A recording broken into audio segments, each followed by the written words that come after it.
manner. Today's hearing will focus on oversight of the Department of Transportation's implementation of the Moving Ahead for Progress in the 21st Century, better known as MAP 21.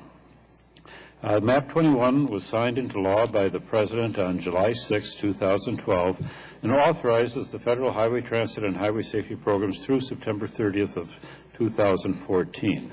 It consolidated or eliminated over 70 federal programs that were duplicative. These changes provide greater focus on the core national systems and give states greater flexibility to meet their transportation needs. MAP 21 also started the process of holding states and transit agencies accountable for their funding decisions.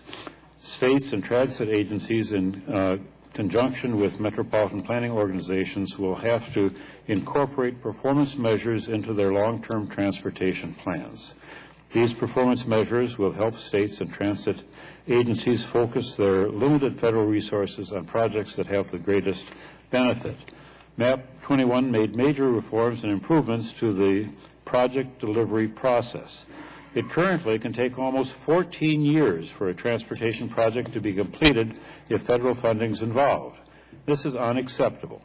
Some of the MAP 21 reforms include allowing federal agencies to review projects concurrently, penalties for agencies that don't meet project review deadlines, and expanded categorical exclusions for projects in the existing right-of-way or with limited federal investment.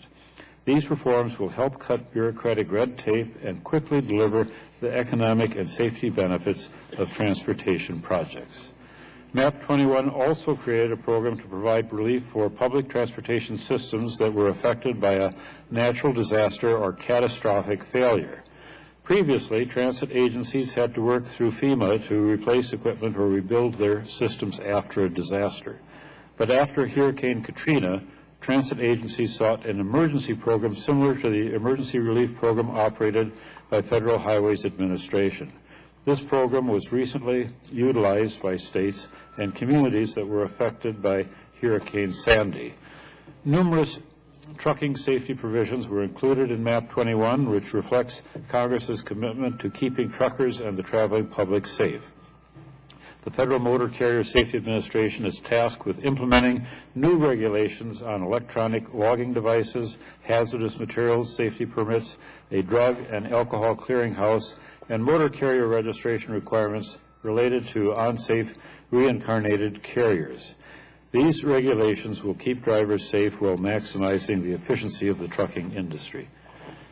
Congress recognized that new challenges have emerged affecting highway safety. The National Highway Traffic Safety Administration is required to implement a national priority safety program that incentivizes states to pass and enforce laws that address important safety issues. The program focuses on impaired driving countermeasures, occupant protection, motorcycle safety, distracted driving, and graduated driver's licensing. These reforms are only part of the sweeping changes made in MAP 21, and I look forward to hearing from the administrators on how their agencies are implementing the reforms that I've highlighted and others that were included in MAP 21. Now I would recognize Ranking Member DeFazio for an opening